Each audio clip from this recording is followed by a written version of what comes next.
नमस्कार, मैं गालिब सिद्दीकी। आप देख रहे हैं AVN news channel. AVN news channel के खास कार्यक्रम रूबरू में आपका तहे दिल से स्वागत है। इंसान की ज़िंदगी का सफ़र एक तेज़ दौड़ती रेलगाड़ी में तय हो रहा है। फिर उस रेलगाड़ी में फर्स्ट क्लास में बैठने वाले लोग भी हैं, सेकंड क्लास में भी हैं, थर्ड क्लास में भी हैं, स्लीपर क्लास में भी हैं और कुछ लोग लटक के जाने वाले भी हैं। ये सफ़र हर स्टेशन पे ख़त्म होता है और उस स्टेशन पर उतरने वाला इंसान आंखों के सामने से ओझल हो जाता है। ज़िंदगी का असल यही मकसद है। ख़ास तौर से मैं ये बात इसलिए बता रहा हूँ कि हमारी ज़िंदगी बस एक तेज़ दौड़ती रेलगाड़ी में सफ़र होने वाली ज़िंदगी है। तो क्यों नहीं इस ज़िंदगी में हम कुछ अच्छा करके जाएं, कुछ अच्छा काम करके जाएं, लोगों की भलाई करके जाएं, लोगों को कुछ अच्छा दे कर जाएं, जो हमारे जाने के बाद लोग हमारे नाम को अच्छे से याद करें। न पैसा रहेगा, न दौलत रहेगी, न शोहरत रहेगी, सिर्फ नाम बाकी रह जाएगा। फिर क्यों लोग पैसे को, दौलत को जमा करने में अपनी ज़िंदगी सर्फ कर देते हैं? क्यों ऐसी दौलत को जो अपना हो ही नहीं सकता है?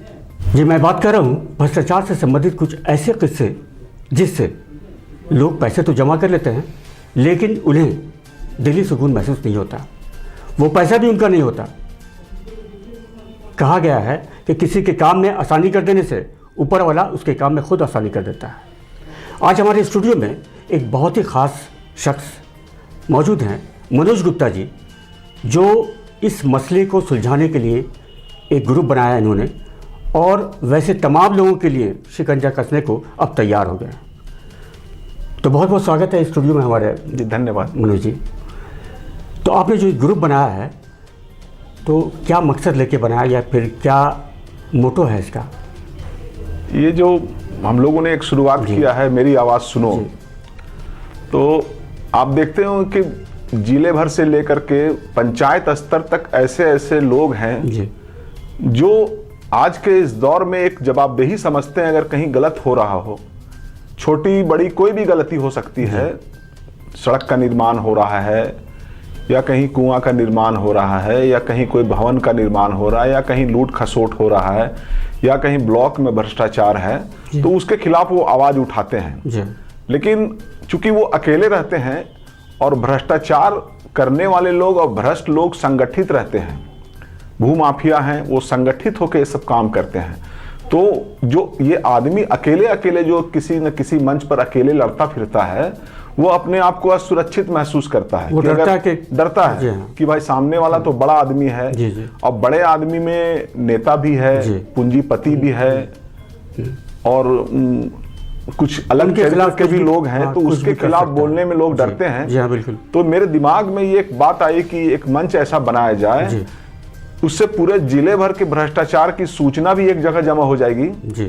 और वैसे लोग जो समाज में इस लड़ाई को लड़ रहे हैं, अगर उन्हें कोई मुसीबत होगा या कोई उन्हें दबाएगा तो उसको मदद भी हम लोग कर सकते हैं। बिल्कुल, बहुत अच्छी सोच है, बहुत ही अच्छा पहल है आपका। इसका एक पहला शुरुआत हम लोगों ने किया है, मेरी आवाज़ सुनो। मैंने इस संस्था का हम लोगों ने नाम रखा है, उसका रजिस्ट्रेशन भी कराएंगे और इसको दूर तक हम लोग ले जाएंगे और इसमें बहुत ही ईमानदार और सुलझे हुए लोगों को ही हम लोग जोड़ रहे हैं। बहुत सारे लोग तो जुड़ने के लिए अपना सहमति दे रहे हैं कि हम भी रहना चाहते हैं, हम भी रहना चाहते हैं, लेकिन हम लोग उसको बहुत सोच के समझ के परख करके ही इसमें रखेंगे। और हाँ, कि जो मकसद है हमारा कि हाँ भ्रष्टाचार या फिर गलत काम करने से, गलत काम के तरीके से पैसा कमाने वाले लोगों के खिलाफ हम आवाज़ बुलंद करेंगे तो वैसे लोग शामिल ना हो। जी हाँ जी। और संस्था की बदनामी होगी तो हम सबों की बदनामी होगी, तो उसे हम लोग तुरंत संस्था से बाहर कर देंगे। भाई हम उसके विचारों पर रोक तो नहीं लगा सकते, लेकिन अपना संस्था को तो स्वच्छ रख ही सकते हैं। तो इसी शुरुआत के साथ हम लोगों ने एक अच्छी पहल की है। बहुत अच्छा, बहुत अच्छा। हम स्वागत करते हैं, हमारा चैनल जो है इस काम के लिए आपका स्वागत करता है और बहुत ही शुभकामना देता है कि आप इसमें जो है वैसे लोगों के खिलाफ जो है आवाज़ बुलंद करें और उन लोगों को उनकी असल जगह पहुँचाएँ। लेकिन मनोज जी, देखा गया है कि विभाग चाहे सरकारी हो या गैर सरकारी हो, कोई विभाग इससे अछूता नहीं रहा है। हर इंसान को किसी न किसी काम के लिए कुछ उसके एवज में देना ही पड़ता है। क्यों टेबल के नीचे से देना पड़ता है? क्या वजह है? क्या लोग आसानी चाहते हैं कि ठीक है आसानी से मेरा काम हो जाता है, तो हम दे के ही अपना काम बना लें? असल परेशानी इतनी बढ़ गई है सभी ऑफिसों में, और लोगों को काम का जल्दीबाजी है। अब मान लीजिए रजिस्ट्री ऑफिस ही है, अब किसी को जमीन लिखवाना है, किसी को बेचना है, बेचने वाले की अपनी मजबूरी है, शादी है या कोई परेशानी है या किस तरह का कोई बात है, लेकिन उसे ब्लॉक से बहुत सारा क्लियरेंस चाहिए। तो जब तक वो क्लियरेंस नहीं कराएगा तो उसको उसका रजिस्ट्री नहीं हो पाएगा। तो जिसके कारण उसे घूस देना पड़ता है या कोई दलाल के माध्यम से घूस देता है। तो है बहुत सारी परेशानियां, और चूंकि बहुत बरसों का ये जंजाल है, तो हम लोग इसका शुरुआत किए हैं, और जब कुछ लोग इसमें फंसने लगेंगे, जब कुछ लोगों के ऊपर गाज गिरेगी, कुछ ना कुछ तो शिकंजा कसेगा। हाँ, शिकंजा कसेगा, कमी आएगी। हाँ, कमी आएगी, और लोगों को एक डर पैदा होगा कि भाई हम जो ये ले रहे हैं सो इसको छिपाना भी मुश्किल हो जाएगा।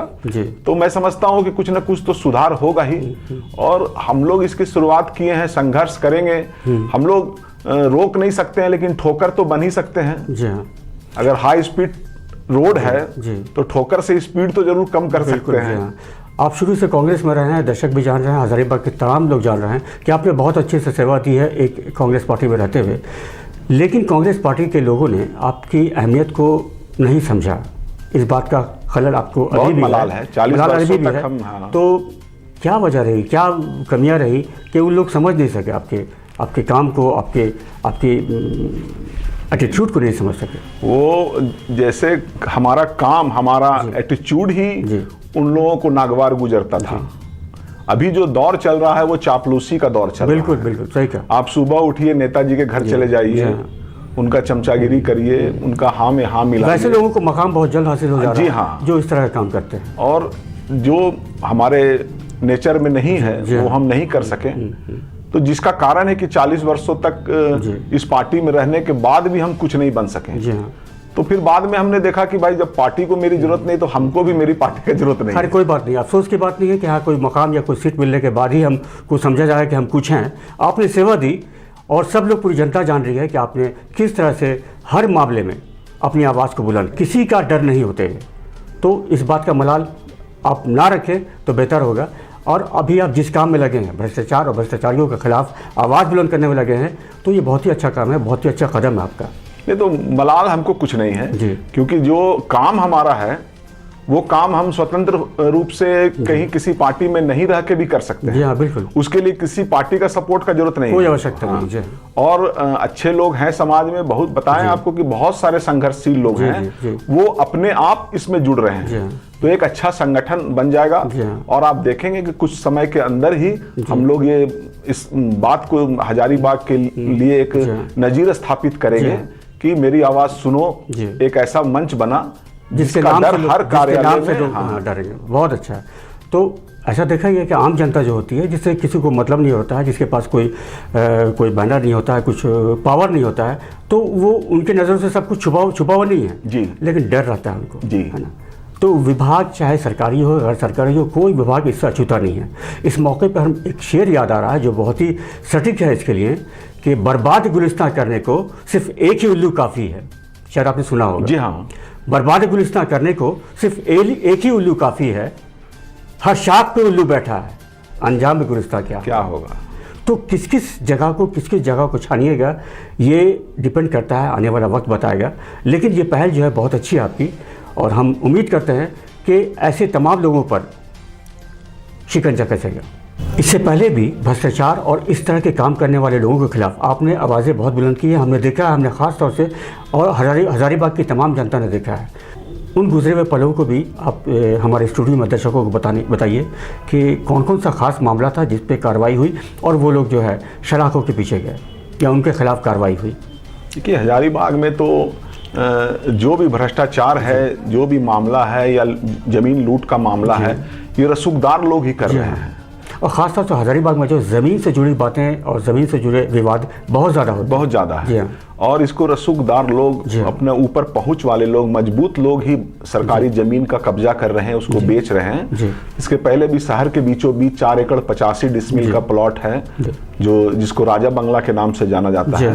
वो बिल्कुल सरकार की संपत्ति थी, लेकिन उसके बाद भी वो बेचा जा रहा था, और किसी की भी इस पर नजर नहीं थी, चूंकि जिला में जो भी पदाधिकारी अधिकारी हैं वो उतने बड़े लोगों के खिलाफ कुछ बोलना नहीं चाहते थे, लेकिन इस मामले को हमने उठाया और उसको अंजाम तक पहुंचाया और आज ये बात यहां तक पहुंच गई है कि वो घोषित हो गया कि ये सरकार की संपत्ति है। उसमें सरकार ने अपना बोर्ड लगा दिया कि इसकी खरीद बिक्री प्रतिबंधित है और अभी कार्रवाई हो रही है। 197 आदमी पर अतिक्रमणवाद का केस चल रहा है, जिन लोगों ने अतिक्रमण करके वहां मकान दुकान बनाया है या किसी से भी फर्जी कागजात के तौर पर खरीदा है।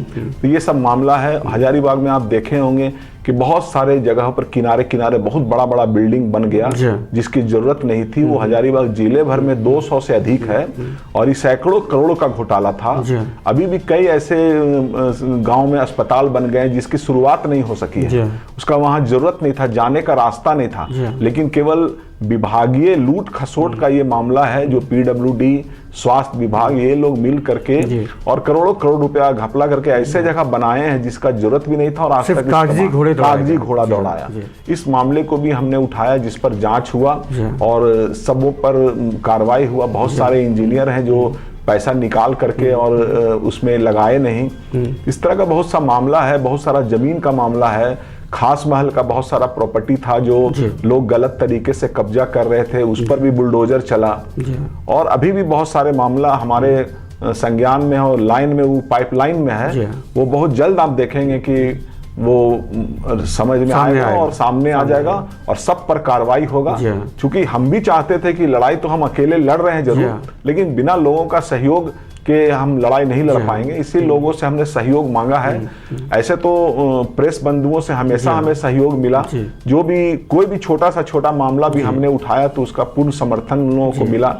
बहुत साल पहले हमने जो तुलसी नमक बंटता था गरीबों के बीच में, तो वो तुलसी नमक जो उसमें आयोडीन नहीं था उसका हमने जांच करवाया था और जांच में जनवितरण प्रणाली का दुकान था और उसमें जांच में आया कि इसमें आयोडीन नहीं है और उस मामले को हमने जनहित याचिका दायर किया था रांची हाईकोर्ट में, जो संज्ञान लिया और उस पर सीबीआई जांच हुआ। बहुत सारे लोग उसमें जेल गए और वो फंसे और वो पूर्ण रूप से वो कंपनी बंद हुआ और वो नमक बंटना बंद हुआ। वैसे बहुत सारे काम है जो हम बहुत बरस से कर रहे थे और इसका हमको आज महसूस हुआ कि नहीं, इसमें बहुत लोगों को जोड़ने की जरूरत है। अब इसको प्लानिंग से करने की जरूरत है। तो ऐसे बहुत सारे मामले हमने आपके देखे हैं और हम बहुत खुश हैं कि अब जो है वो एक पटल पर आके रखा गया है और यहाँ से कार्रवाई करने की दिशा रखी जाएगी। तो अभी चूंकि वक्त हमारे पास नहीं है, आपके बहुत सारे किस्से, बहुत सारी कहानियाँ हैं, बहुत सारे गुजरे हुए पल हैं जो हम फिर आप हमारे चैनल के थ्रू आप दिखाने की कोशिश करेंगे। तो बहुत बहुत धन्यवाद हमारे स्टूडियो में आने के लिए। तो आपने देखा कि मनोज गुप्ता जी जो भ्रष्टाचार और भ्रष्टाचारियों के खिलाफ एक ग्रुप बनाया है इन्होंने, मेरी आवाज़ सुनो, और उसके तहत जो है एक अच्छे लोगों को इकट्ठा किया है और वो इकट्ठा होकर सरकारी गैर सरकारी विभागों में जो भ्रष्टाचार हो रहा है, जो गैरकानूनी काम हो रहा है, जिससे लाचार बेबस जो काम कराने जाते हैं उनसे उनके काम के एवज में पैसा लिया जाता है, उन लोगों के खिलाफ एक आवाज़ बुलंद होगी। तो हमारी बहुत बहुत शुभकामनाएं हैं मनोज गुप्ता के ग्रुप को कि वो इस काम में आगे बढ़ें और ऐसे तमाम लोगों के साथ वो कार्रवाई करने की पहल करें। धन्यवाद।